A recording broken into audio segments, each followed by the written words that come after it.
We've heard over the course of the day that urbanization without industrialization is a challenge, but we really want to double down today on this woman-led manner about the challenges, especially for the most vulnerable, the double burden that already operate for people that are already operating on the margins of society. Really asking the questions on how do we make sure that we do not render the work that we are doing, the work that we've heard about during the course of today and that we'll hear about tomorrow.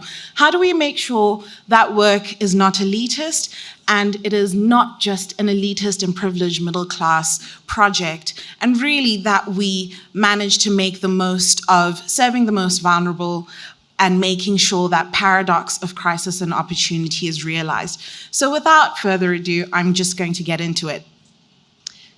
We're going to start around a topic that has been very contentious for a couple of years, whether speaking on Africa, Africa's young people, the concept of employment and social economic opportunities, and that is migration.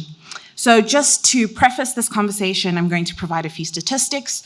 Sub-Saharan African nations account for 8 out of 10 of the fastest growing international migrant populations since 2010.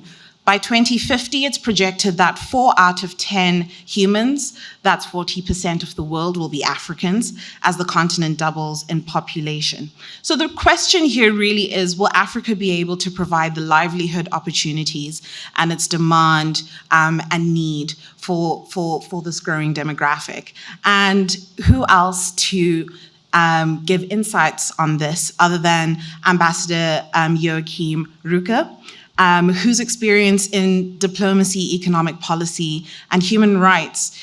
Your insights here, Ambassador, are needed to help us understand what the role of sustainable development zones and special economic zones play in fostering inclusive growth, in addressing the needs both in the communities that host these zones, but also with the migrants moving in and out of these zones in rapidly evolving landscapes in Africa. Over to you, Ambassador. Well, thank you very much, Mandeepa. There is, amongst a couple of functions I've had, there is one which I want to mention in this context in particular. I've been a mayor of a German industrial city for almost 10 years, and that makes me proud because I've been practically involved in local governance, and I took many things from that function.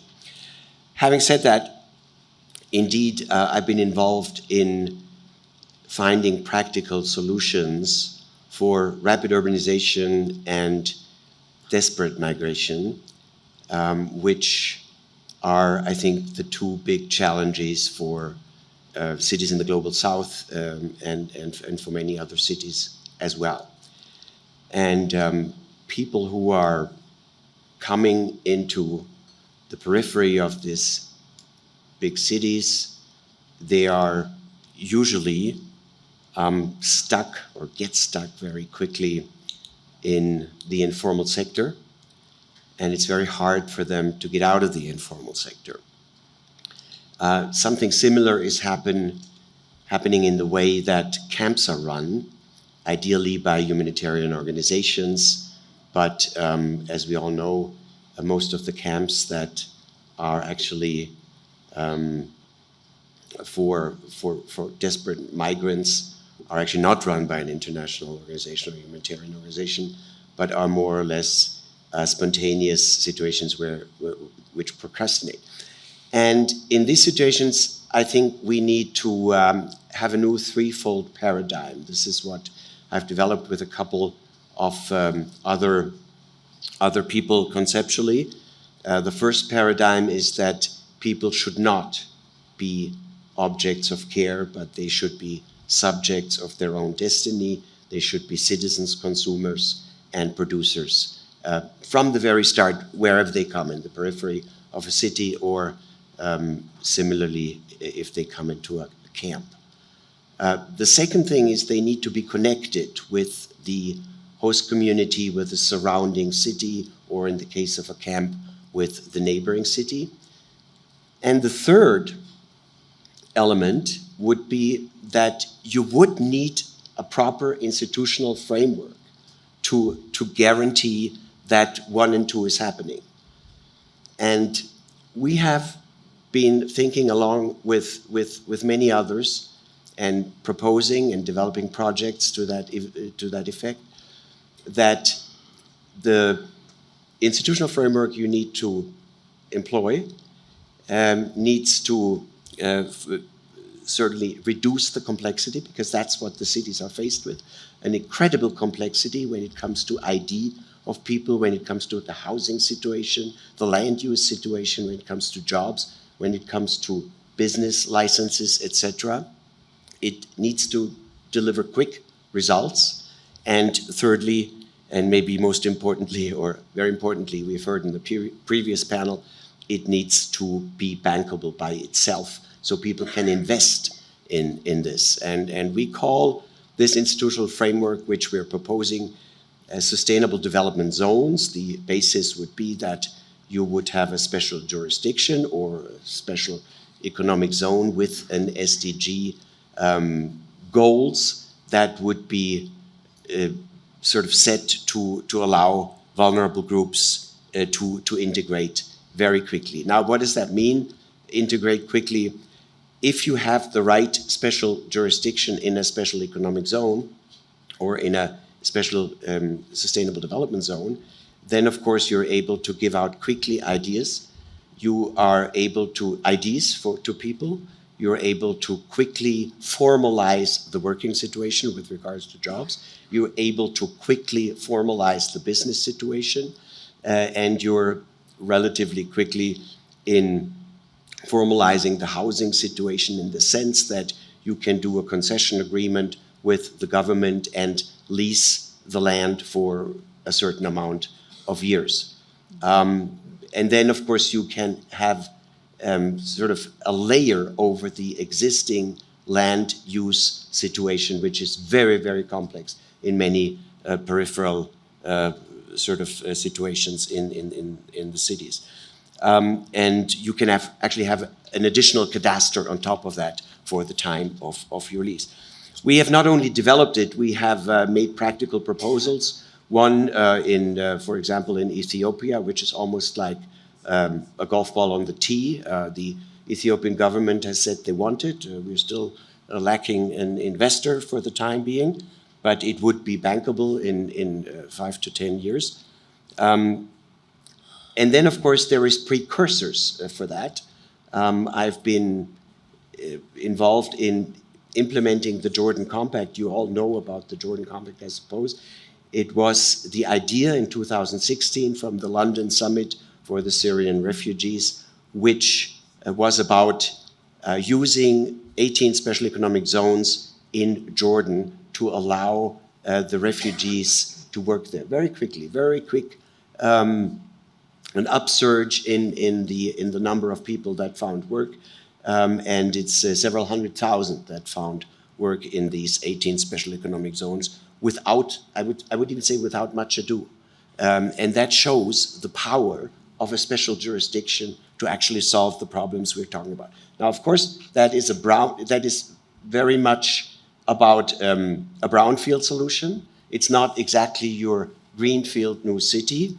However, of course, it would profit a lot from a greenfield adjacent development with new investors, anchor investors, etc. And we have made detailed proposals to that effect, but maybe that's enough for the moment to present that idea. Thank you. I am going to take this conversation a bit further into the human insecurity aspects, but I will come back to you, Ambassador, on some probing questions in a short while. Insecurity is part of the reason that most people are vulnerable. It's part of the reason why most people move. It's part of the reason why people coming in usually get stuck in this informal sector, and the reason why these paradigms need to be created.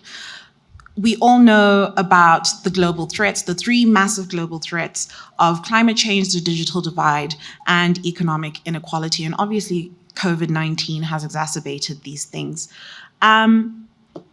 John, You look at human security in Africa. Considering the unique dynamics of African cities, I'm going to ask you, what strategies have you found to be most effective in integrating local communities? Ambassador's just spoken about the paradigms he's used, as well as the Jordan Compact, but integrating local communities into the economic fabric, especially in regions facing challenges like rapid urbanization and migration.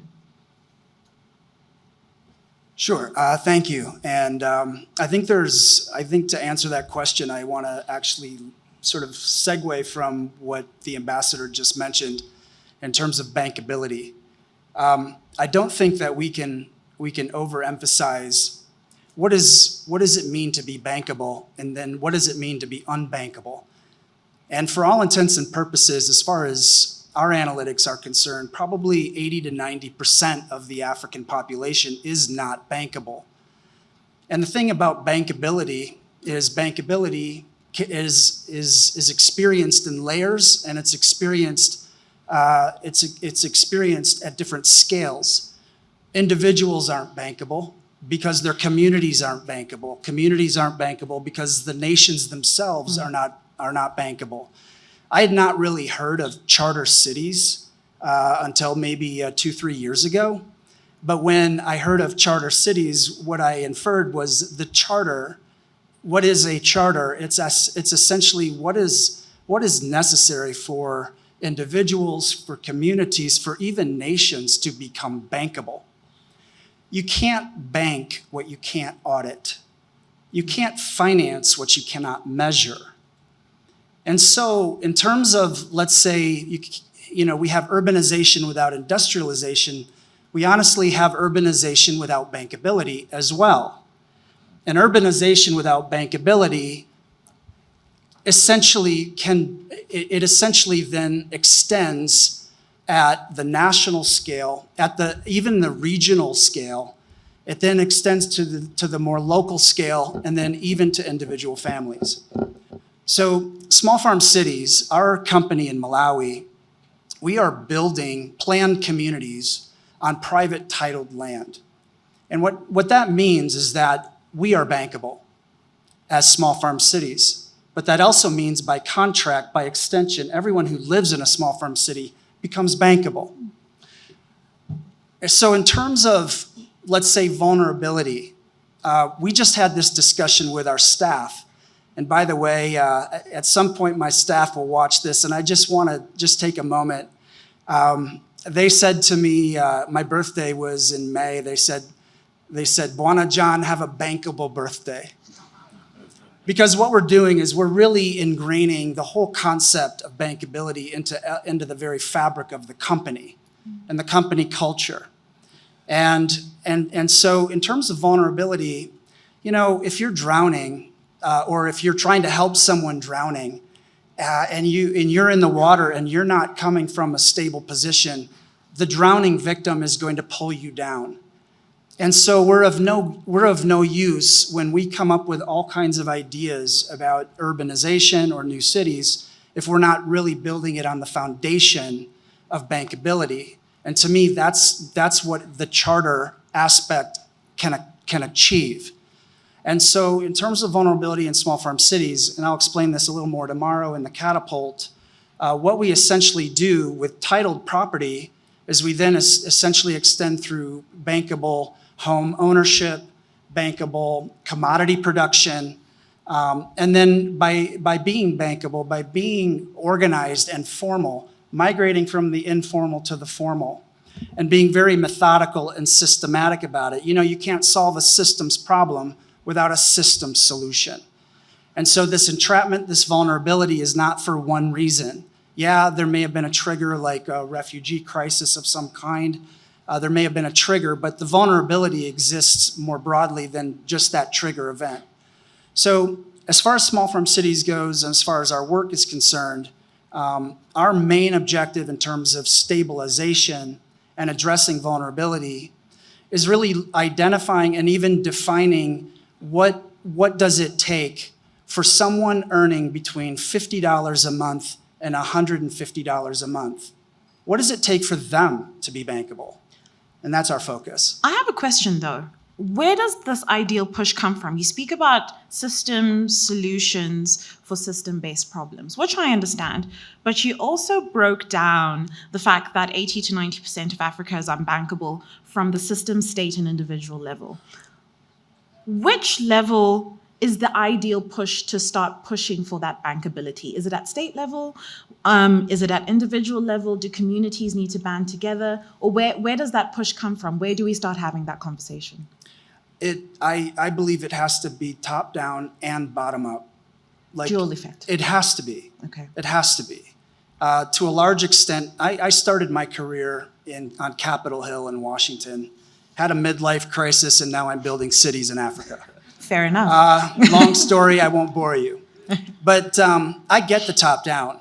I mean, I spent my first 10 years of my career, ended up staff director of the Majority Caucus in the House of Representatives. I get top down.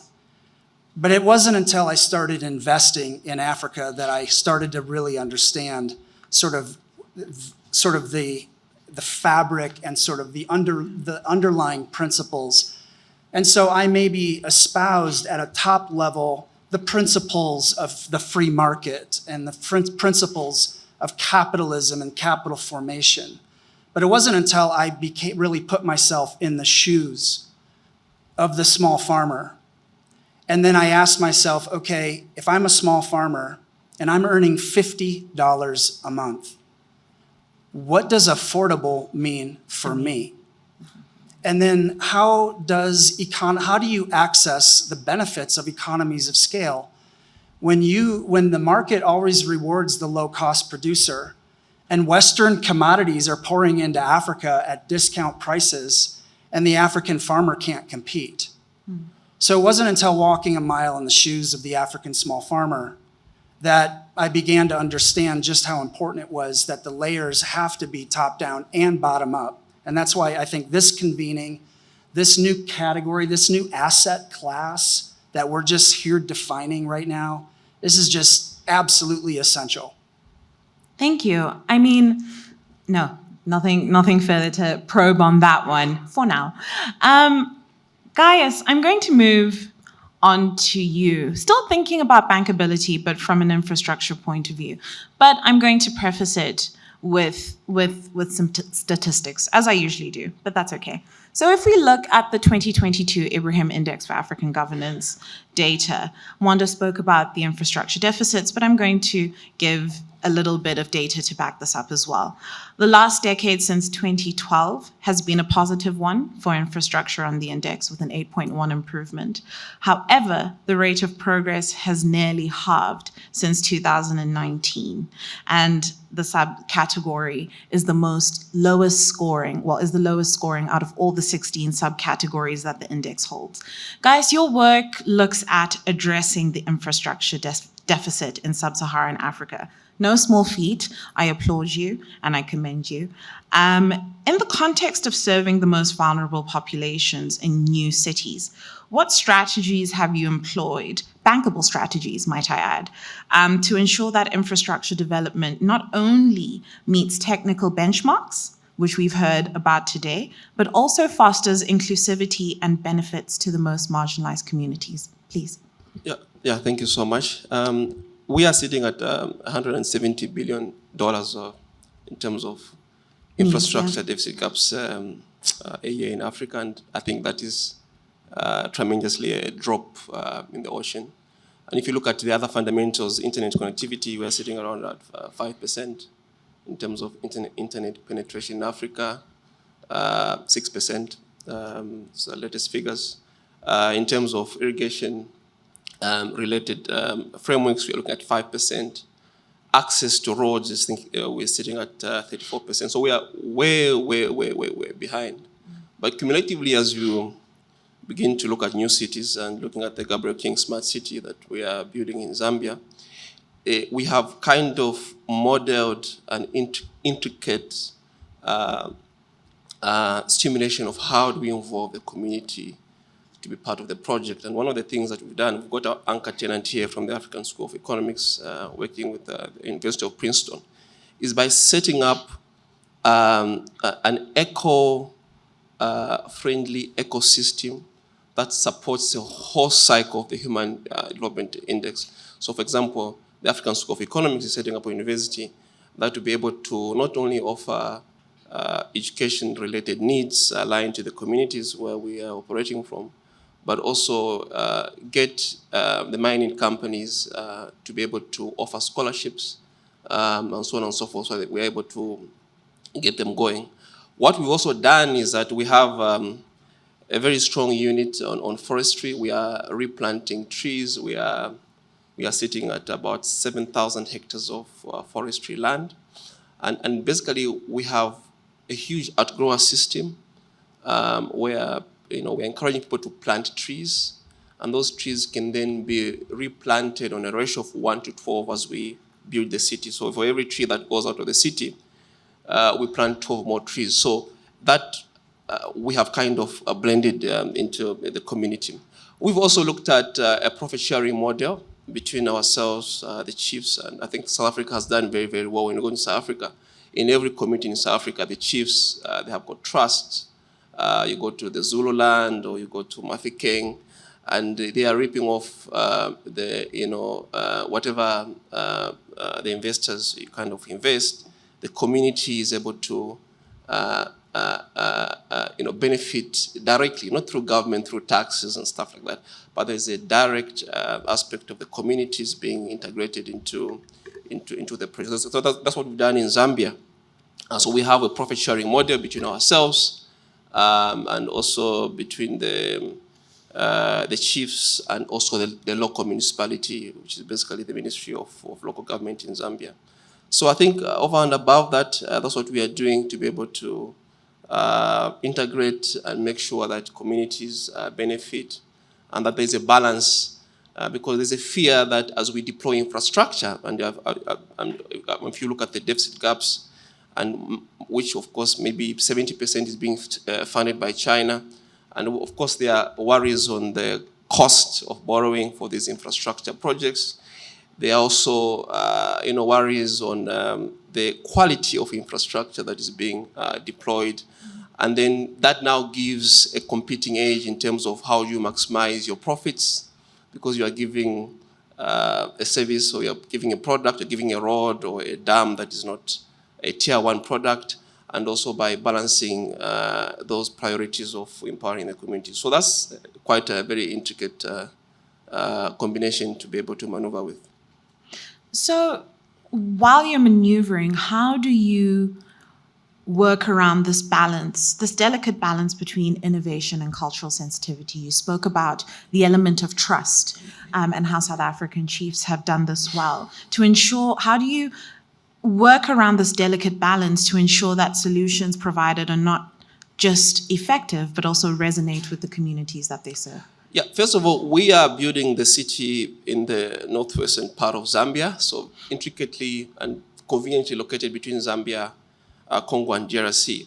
And if you look at that region, it's been previously Angola just came from decades of war. You've got Congo as well, and we've got a refugee camp called Maheba refugee camp. So what we are doing, I was in Washington New York a few weeks ago, and we are talking to the UNHCR to be able to blend the university to address the needs of the refugees. Because if you look at how refugee camps are structured in the rest of Africa, they're almost isolated.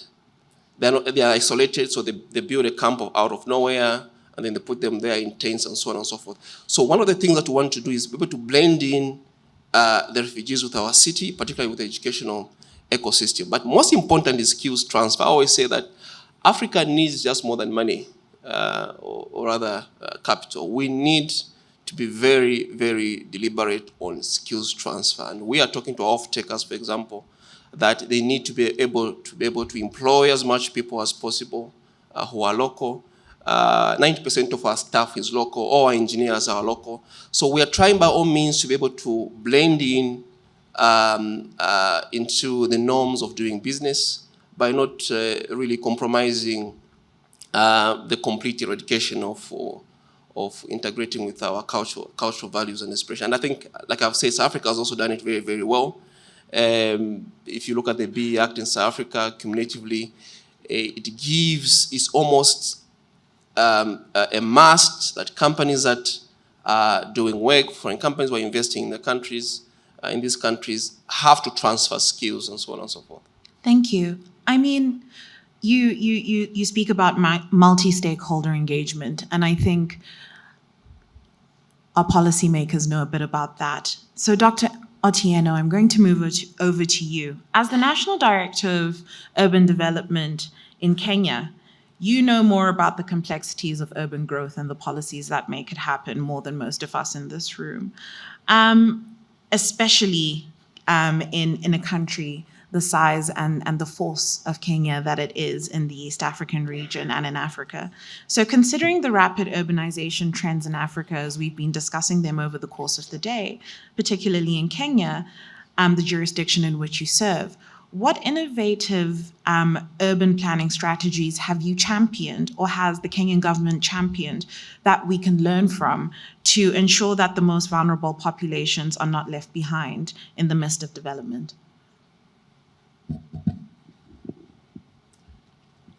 I promise big questions. Thank you very much. Thank you very much. Let me start by saying that what you're talking about, we approach it from the aspect of inclusivity, urban inclusivity, in all aspects of both urban planning and development management. Now, in order to give us direction in this, we adopted the position that the issues of inclusivity is first and foremost a human rights issue within our urban areas. And then it is a planning issue, a governance, and a management issue. For that reason, we did integrate urban development, governance, and management in the Constitution of Kenya in 2010, and that was the beginning point. That meant, therefore, that both the national and subnational governments are therefore obligated to ensure that there is inclusivity in terms of urban development, planning, and management. To operationalize the Constitution, we enacted the Urban Areas and Cities Act, which therefore provided for citizen engagement in urban development planning and management, and which therefore went ahead to prescribe the kinds and types of development plans that needs to be put in place, which the national government level would undertake from a policy perspective, and also the subnational government would undertake in terms of urban implementation and development investment. Now, citizen engagement, therefore, at two levels. One, in terms of the preparation of what we call IDEPs, the integrated development investment plans, and also the integrated strategic urban development plans. All those are inclusive, and it is bottom up, where it is the citizens, therefore, that do prescribe the kind of projects and programs that then need to be undertaken at that level.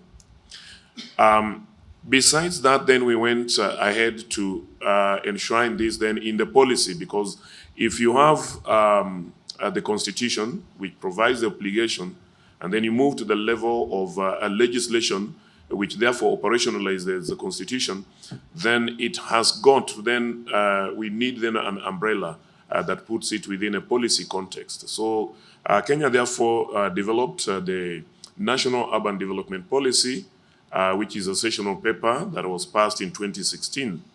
Now that sessional paper is the one that therefore now provides a framework on how then do we fund these institutions, within which programs. And so, in order to operationalize the National Urban Development Policy, we did develop a framework which we call the Kenya Urban Program, which was then costed, because then it has very specific activities. It was costed at a $1 billion program for a 3-year phase. The first phase is ending in December, 31st December this year.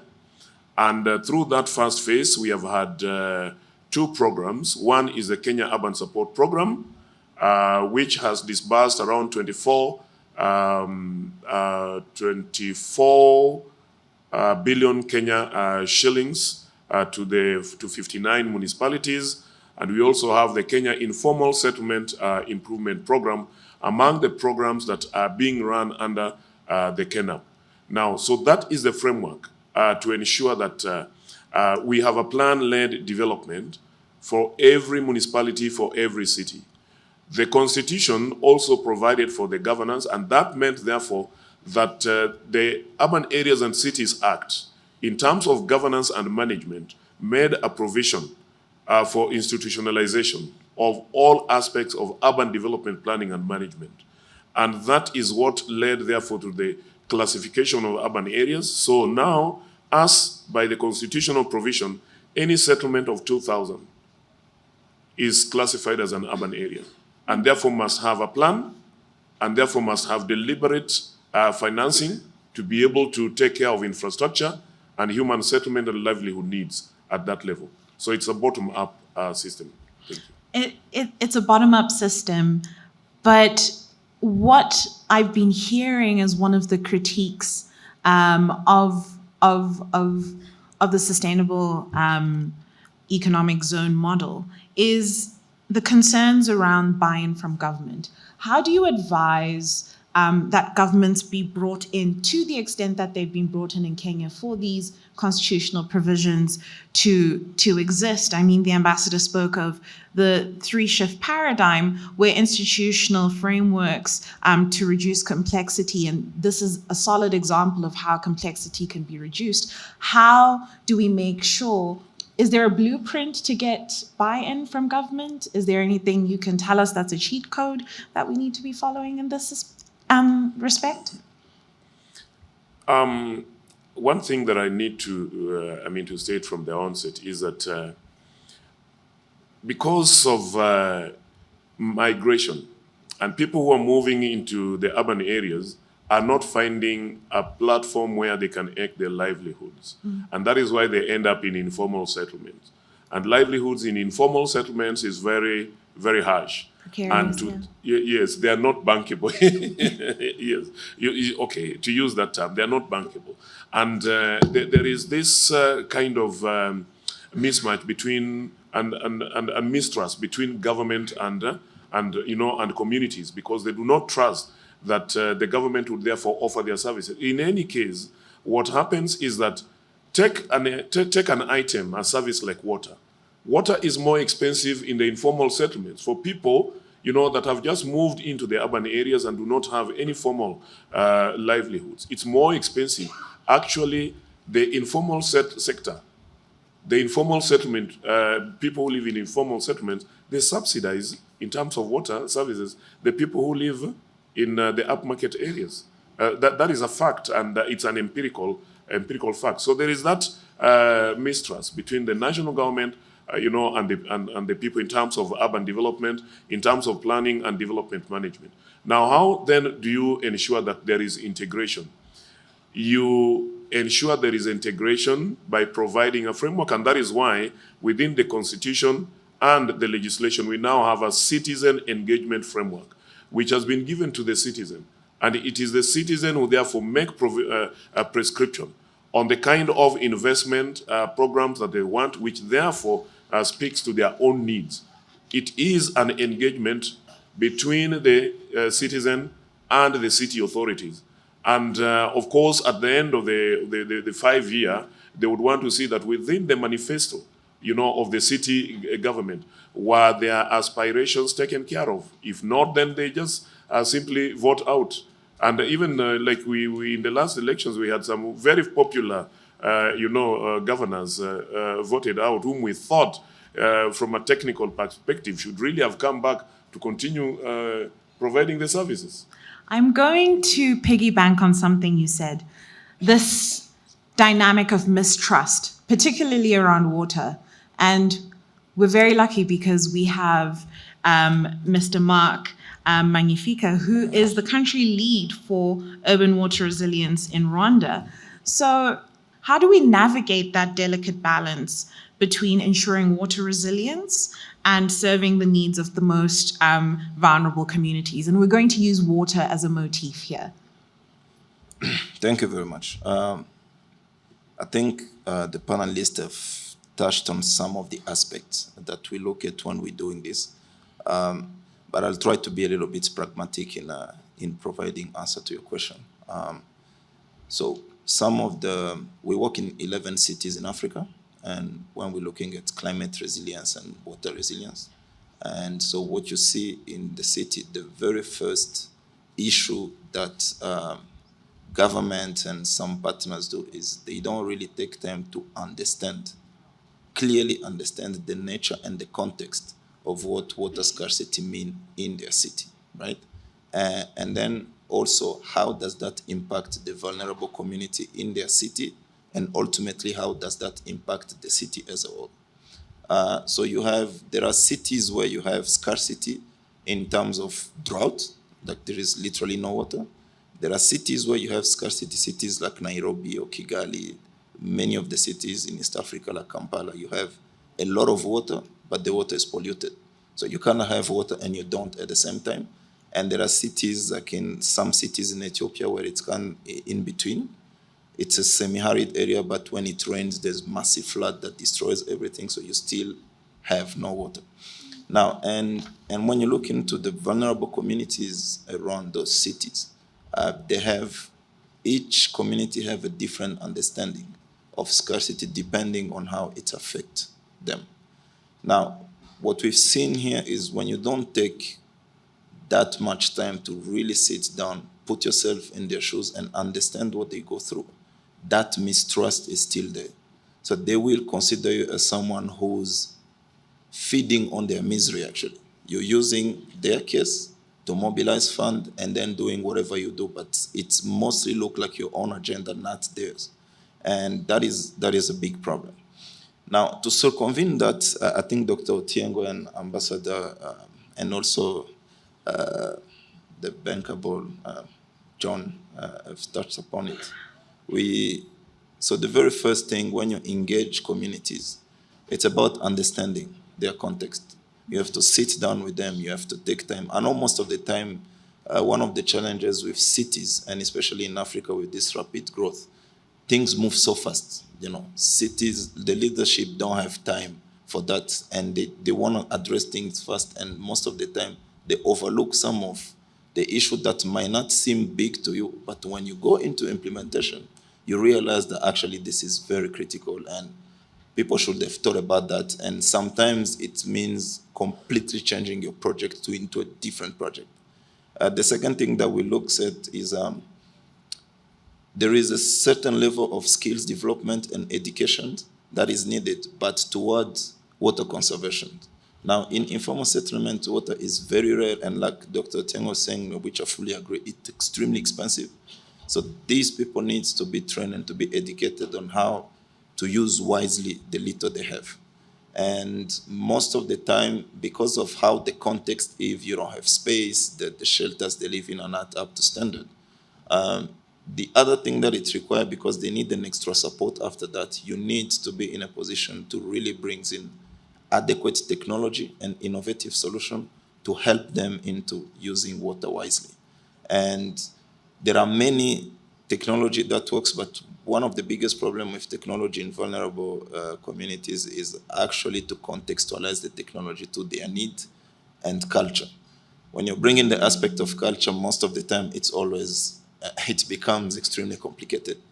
And the last part is touching upon policies. We're looking at policies need to be adaptive, they need to be inclusive, and they need to prime affordability. So you have to understand that the context in vulnerable communities, it's different from, let's say a formal settlement in the city. And the other thing that's also, one last thing that so far we haven't seen in many cities and new cities coming, the idea is to support vulnerable communities, getting them out of informality. It's not just making their life easier within the informal settlement. The more they stay there, the more the city keeps having a lot of problem because of that. So, but the more the community reduces from informality, the better the city becomes. Thank you. Thank you. Thank you so much. Well, the experts have spoken. Vulnerability is hard. From the fact that we need to understand city context, to the fact that leaders need to make the time to not only grant the people that they're looking to serve agency, not only understand them, but immerse themselves, take a step in their shoes in order to support vulnerable communities. We need to make sure there's trust between the government and these communities. We need to integrate frameworks. We need bankability in order for these projects and these communities to be able to access the kind of development that is needed. Skills transfers, and I'm going to add for market needs, because we have a lot of skilled young Africans who tend to be the most vulnerable in Africa at the moment. A lot of skilled young Africans that are not trained for the task of the day. And the task of the day is often to do with technology. The context of technology in Africa needs to be refined, and it needs to be mainstreamed in that sense. And scarcity as well is contextual. It's not a one-size-fits-all. So serving the most vulnerable in cities, migration, security, governance, and affordability is nuanced. It's top-down, it's dual, but it can be done. Thank you so much.